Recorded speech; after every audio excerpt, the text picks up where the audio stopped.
saat kekuasaan mendominasi, kekuasaan yang jabariyah, kekuasaan yang diktator, yang sampai pada puncaknya bahkan kekuasaan tersebut atau jabatan tersebut menjadikan dia lupa diri dengan Allah, lupa diri dengan tanda-tanda kekuasaan Allah, bahkan menjadikan dirinya tandingan Allah sebagai Tuhan selain Allah.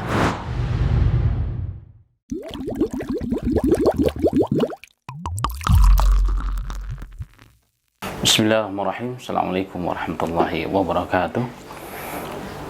Innal hamdalillah nahmaduhu wa nasta'inuhu wa nastaghfiruh wa na'udzu billahi min shururi anfusina wa min sayyiati a'malina. Man yahdihillahu fala mudilla lahu wa man yudlilhu fala hadiya lahu. Asyhadu an la ilaha illallah wahdahu la syarika lahu wa anna Muhammadan 'abduhu wa rasuluh. Allahumma salli wa sallim ala Muhammadin sallallahu alaihi wasallam wa ala alihi wa ashabihi tayyibin wa tahirin wa man sanna bi sunnatihi ila yaumiddin. Ya ayyuhalladzina amanu ittaqullaha haqqa tuqatih wa la tamutunna illa wa antum muslimun. Ya ayyuhan nasu ittaqu rabbakum alladzi khalaqakum min nafsin wahidah wa khalaqa minha zawjaha wa batha minhuma rijalan katsiran wa nisaa wattaqullaha alladzi tasaaluna bihi wal arham innallaha kana 'alaykum raqiba. Ya ayyuhalladzina amanu ittaqullaha wa qulu qawlan sadida yuslih lakum a'malakum wa yaghfir lakum dhunubakum wa man yuti'illaha wa rasulahu faqad faza fawzan 'azima. Amma ba'd, fa inna asdaqal hadithi kitabullah wa khairul hadi hadi Muhammadin sallallahu alaihi wasallam wa syarrul umuri muhdatsatuha wa kullu muhdatsatin bid'ah wa kullu bid'atin dhalalah wa kullu dhalalatin finnar. Ma'asyiral muslimin wal muslimat, ikhwan dan akhwat pendengar Radio Ismail yang dirahmati Allah Subhanahu wa taala dimanapun berada. Bersyukur kembali kepada Allah Ta'ala di pagi menjelang siang ini kita semua diberikan taufik oleh Allah, kemudahan oleh Allah, hidayah Allah Subhanahu wa Ta'ala, sehingga sama-sama kembali dapat menyimak kajian kita pada hari ini, Hidayatul Islam, dan bahasan kita masih terkait Al-Quran, Da'i dalam Al-Quran. Pada hari ini bahasan kita adalah Da'i yang dilahirkan di masa kezaliman. Ma'asal muslimin wal muslimat pendengar Radio Ismail yang dirahmati Allah Subhanahu wa taala, menjadi sunat Allah Subhanahu wa taala bahwa Allah fa'alu lima yurid. Allah Maha berkehendak, dan jika Allah berkehendak maka tidak ada seorang pun yang dapat mencegah kehendak Allah Subhanahu wa taala. Al-Qur'an adalah petunjuk bagi umat manusia dan bagi umat Islam secara khusus. Satu di antara hikmah dari petunjuk Al-Quran adalah agar menjadikan Al-Quran sebagai pedoman hidup, sebagai landasan hidup, sebagai tolak ukur dalam kehidupan kita sehari-hari, dalam tolak ukur kehidupan kita sehari-hari, di antaranya tolak ukur dalam perjuangan. Berapa banyak orang-orang yang hidup di masa susah?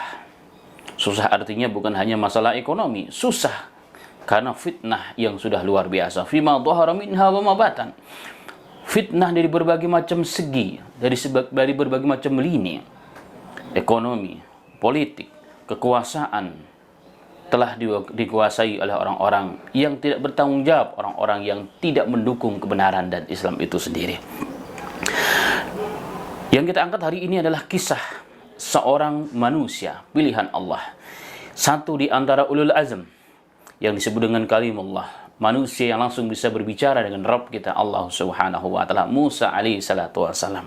Jika kita lihat kisah beliau secara umum alaihi salatu wasalam, maka sesungguhnya beliau lahir di kala bangsanya, di kala umat manusia dalam hidup dalam kondisi tertindas dan terdolimi. Bani Israel secara umum mereka di zaman Nabi Musa alaihissalam menjelang dilahirkan di muka bumi ini, beliau hidup di masa yang sangat susah. Bahkan begitu kejamnya pembesar atau raja di zaman itu yang hidup ingin membunuh setiap bayi yang akan dilahirkan oleh ibu-ibu dari kalangan Bani Israel. Tidak ada kekejaman yang melebihi kekejaman Fir'aun, ma'asal muslimin. Sehingga kalau hari ini ada usaha-usaha orang-orang yang tidak beriman untuk menghabisi generasi umat Islam, sesungguhnya itu sudah ada contohnya jauh sebelum kita lahir hari ini, jauh sebelum umat ini ada, bahkan di zaman Nabi Musa alaihissalatu wassalam. Maka kisah ini, ma'asal muslimin, kisah sebagai obat bagi kita, kisah sebagai solusi dalam kesulitan dan kesempitan kita menghadapi kezaliman yang ada di mana-mana, yang terus akan berulang, karena sejarah sesungguhnya akan berulang. Wa tilkal ayyamu nudawwiluha bainan nas. Itulah hari-hari yang akan diputar oleh Allah. Sejarah akan terulang, yang berganti, yang berubah adalah pelaku sejarah itu.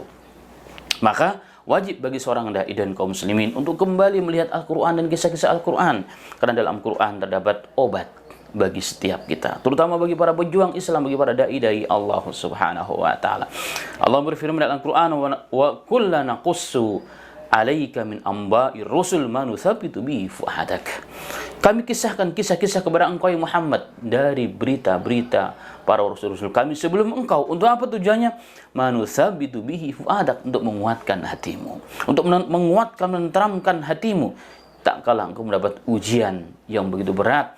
Ingatlah, sesungguhnya ujian yang terdahulu yang diberikan, yang Allah timpakan kepada nabi-nabi sebelum engkau pun sudah ada. Artinya engkau bukan sendirian. Begitulah menjadi sunnatullah subhanahu wa ta'ala. Laqad kana fi qasasihim ibratul liulil albab. Sesungguhnya pada kisah-kisah umat-umat terdahulu, nabi-nabi dan rasul terdahulu, adalah pelajaran, adalah ibrah bagi siapa? Liulil albab, orang-orang yang punya hati dan punya kecerdasan. Karena itu Al-Imam Abu Hanifah radhiyallahu ta'ala, beliau dinukilkan mengatakan, al-hikayatu anil ulama wa mahasinihim ahabbu ilayya min katsiri minal fiqhi li'annaha adabul qaumi wa akhlaquhum. Subhanallah. Beliau mengatakan hikayatu anil ulama, kisah-kisah kehidupan para alim ulama, apalagi para nabi dan rasul, wa mahasinihim, dan kebaikan-kebaikan mereka, pengorbanan-pengorbanan mereka, waktu mereka yang mereka korbankan, kehormatan mereka bahkan yang mereka korbankan untuk agama ini. Ahabbu ilayya, kata beliau, lebih kucintai kisah-kisah tersebut dan cerita-cerita tersebut daripada banyaknya fikih atau ilmu masail fikih. Kenapa? Li'anna adabul qaum wa akhlaquhum, karena sesungguhnya itulah adab, itulah perilaku manusia bagaimana menghadapi setiap ujian yang menimpa mereka, dan telah dicontohkan dalam akhlak dan perilaku mereka. Sehingga nampaklah dengan kisah-kisah tersebut, Islam itu bukan hanya teori, tapi Islam itu adalah bersifat aplikatif, sesuatu yang memang sudah diamalkan dan terus sesuai sepanjang zaman dan masa bisa diamalkan dan terus bisa diaplikasikan dalam kehidupan nyata sehari-hari. Kembali kepada maksud, kan itulah ma'asal muslimin wal muslimat, ikhwan dan akhwat pendengar Radio Ismail yang dirahmati oleh Allah Subhanahu wa taala, kembali kepada kisah-kisah Al-Qur'an. Apalagi kita hari ini hidup di akhir zaman, allati katharat fihil fitan, yang telah begitu banyak fitnah-fitnah pada hari ini, dan Rasulullah telah menerangkan bahwa fitnah yang terjadi pada hari ini seperti halnya potongan malam gelap gulita, sehingga kita tidak bisa lagi melihat mana yang hak, mana yang batil. Terkadang tuntunan menjadi tontonan, tontonan menjadi tuntunan. Karena itulah jangan pesimis, jangan berputus asa. La taqnatu min rahmatillah. Tidak boleh berputus asa di rahmat Allah. Ternyata ada solusinya. Ingat, Quran adalah janji Allah. Quran adalah contoh yang terus akan berulang bagi umat-umat yang datang setelahnya. Kita lihat kisah pada hari ini, seorang dai, seorang pembaharu dari keturunan Bani Israel, di mana hidup di zaman keganasan penguasa di saat itu. Bahkan umatnya menjadi budak. Orang yang lahir di zaman itu dibantai, dibunuh. Subhanallah, setiap laki-laki yang lahir akan dibunuh. Itulah kisah yang diterangkan dalam Al-Quran yang begitu panjang. Nah, kita mulai daripada kisah yang akan diterangkan oleh Allah Ta'ala dalam Quran, di antara surat Al-Qasas. Allah Ta'ala mengatakan, Ta-Sim-Mim. Tilka ayatul kitabil mubin natlu 'alaika min naba'i Musa wa Fir'aun bil haqq liqaumin yu'minun. Ta, sin, mim. Hanya Allah sajalah yang tahu maksud daripada huruf-huruf tersebut. Tilka ayatul kitabil mubin. Itulah ayat-ayat Allah dalam kitab yang begitu jelas. Natlu 'alaika, kami bacakan kepadamu wahai Muhammad, min naba'i Musa wa Fir'aun, tentang kisah Musa dan Fir'aun, bil haq, dengan penuh kebenaran, liqaumi yu'minun, bagi orang-orang yang beriman. Allah mengatakan, inna fir'auna 'ala fil ardi wa ja'ala ahlaha syi'an yastad'ifu ta'ifatan minhum yudabbihuna abna'ahum wa yastahyi nisa'ahum innahu kana minal mufsidin. Inna fir'auna, sesungguhnya Fir'aun, raja di zaman itu, raja di mana Musa akan lahir dan setelah lahir, adalah raja yang ala fil ard, yang sombong, yang menyombongkan diri di muka bumi ini. Kesombongannya sampai pada puncaknya. Sampai pada puncaknya dalam ayat yang lain Allah menceritakan bagaimana kesombongan Fir'aun ini. Fir'aun di zaman Musa, dia mengatakan, Inni rabbukumul a'la, aku adalah Tuhan kalian yang tinggi, yang maha tinggi. Sehingga kalian hidup wahai orang-orang Mesir karena aku. Sungai Nil mengalir karena perintahku. Itulah kesombongan Fir'aun laknatullah alaih. Allah mengatakan wa ja'ala 'alaha syi'an. Kemudian Allah bercerita bahwa di antara salah satu trik atau metode untuk memecah belah kekuatan umat, terutama Bani Israel, adalah menjadikan mereka terpecah-pecah. Dibuat fitnah di antara mereka. Mereka diadu domba. Yastad'ifu ta'ifatan minhum. Sebagian dari kalangan Bani Israel dilemahkan, jadikan budak. Yudabbihuna abna'ahum. Bahkan anak-anak yang akan lahir sebagai laki-laki, yang lahir dari rahim-rahim ibu-ibu Bani Israel, dibunuh oleh mereka, dibunuh oleh Fir'aun dan tentaranya. Wa yastahyi nisa'ahum, dan membiarkan hidup perempuan-perempuan atau calon-calon bayi perempuan. Innahu kana minal mufsidin, sesungguhnya Fir'aun adalah orang yang sangat merusak. Mufsid, perusak. Perusak muka bumi, perusak ekonomi, perusak siasat, perusak akhlak, dan perusak agama. Wa na'udzubillahi min dzalika. Sehingga sering sesuatu kezaliman, keangkara murkaan yang dibantu, didoping dengan kekuasaan adalah sebagai Fir'aun kecil. Itulah Fir'aun. Al-Imam Ibnu Katsir rahimahullah ta'ala mengatakan Musa bin Imran bin Qahid bin Azir bin Lawi bin Ya'qub bin Ishaq bin Ibrahim alaihissalatu wassalam.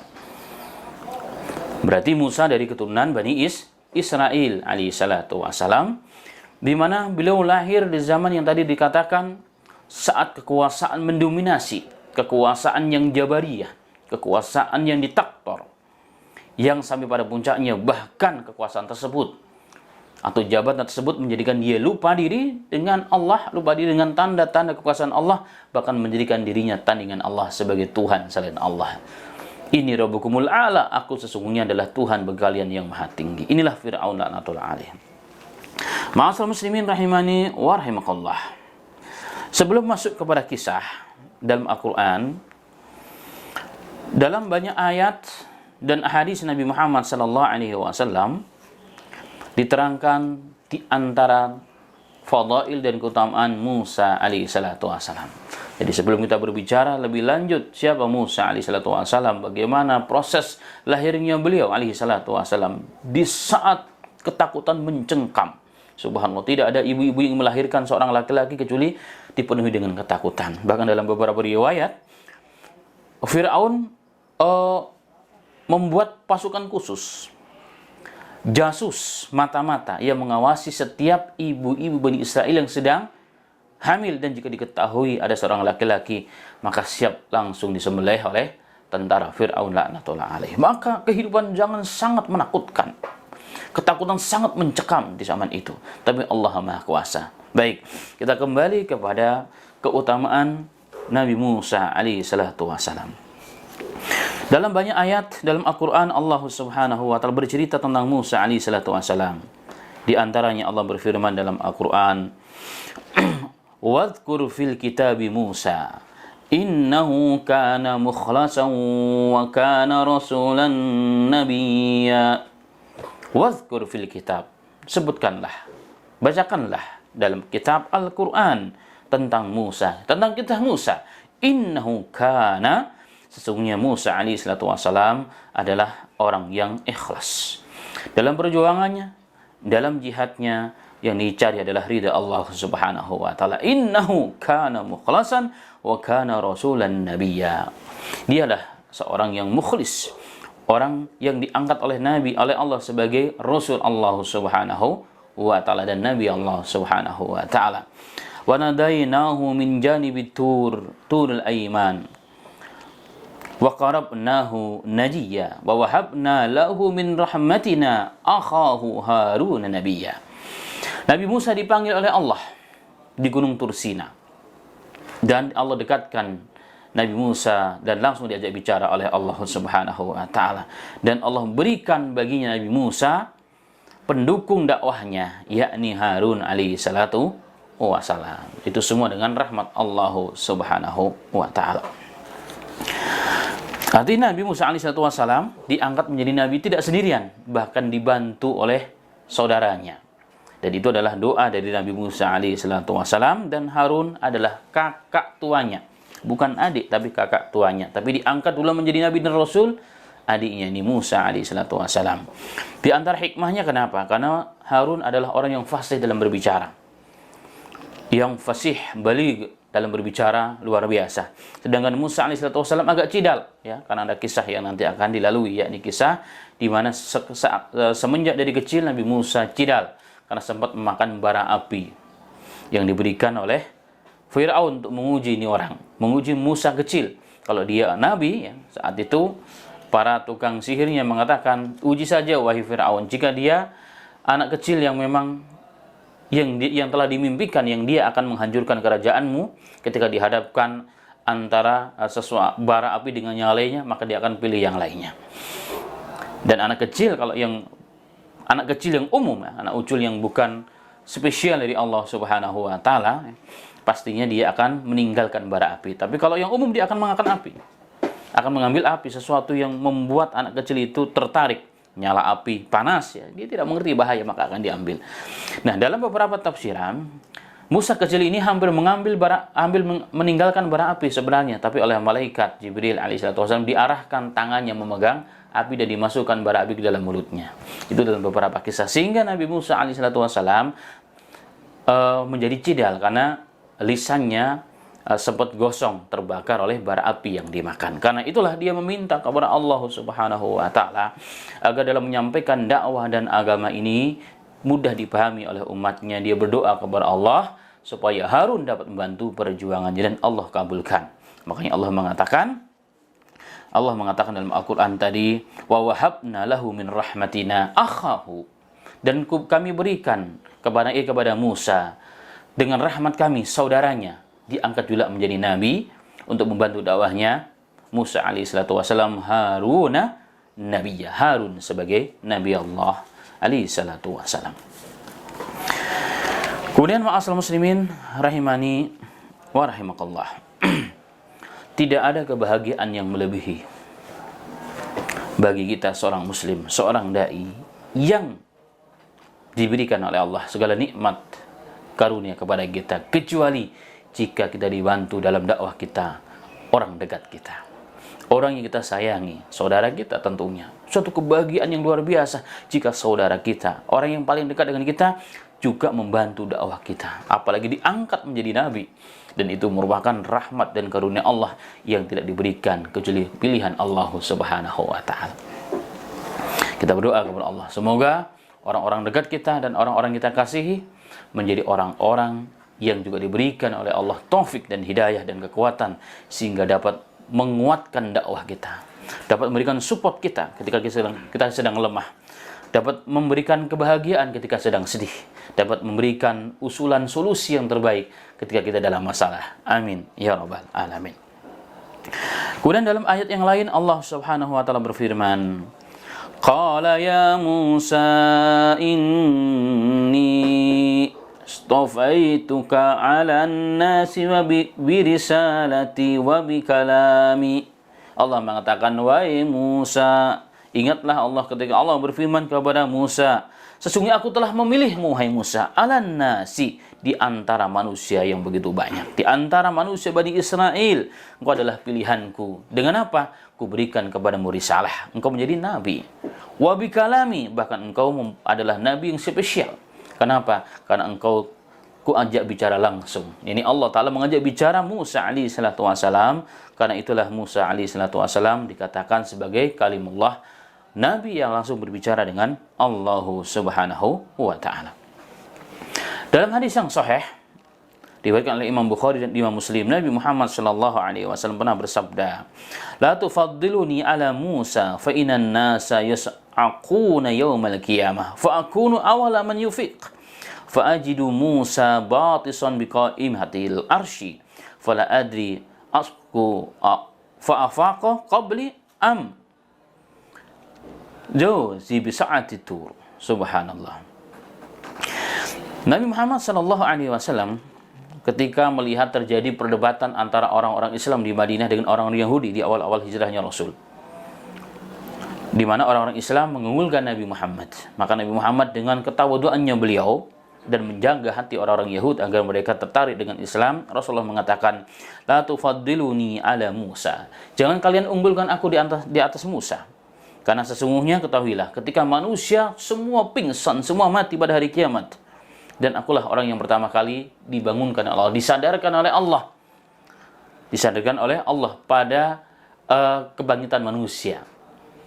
Ternyata apa yang terjadi? Dan aku telah mendapatkan Musa telah berdiri memegang qawaimul arsy-nya Allah Subhanahu wa taala. Aku tidak tahu apakah Musa memang yang disadarkan Allah terlebih dahulu sebelum aku, atau dia termasuk orang-orang yang dispesialkan oleh Allah yang tidak ikut pingsan ataupun mati. Hadis ini sahih, ma'asal muslimin wal muslimat, pendengar Radio Ismail yang dirahmati oleh Allah Subhanahu wa taala. Dalam Al-Qur'an Allah juga mengatakan, ya ayyuhalladzina amanu la takunu kalladzina adaw Musa fabara'ahu Allahu mimma qalu wa kana indallahi wajiha.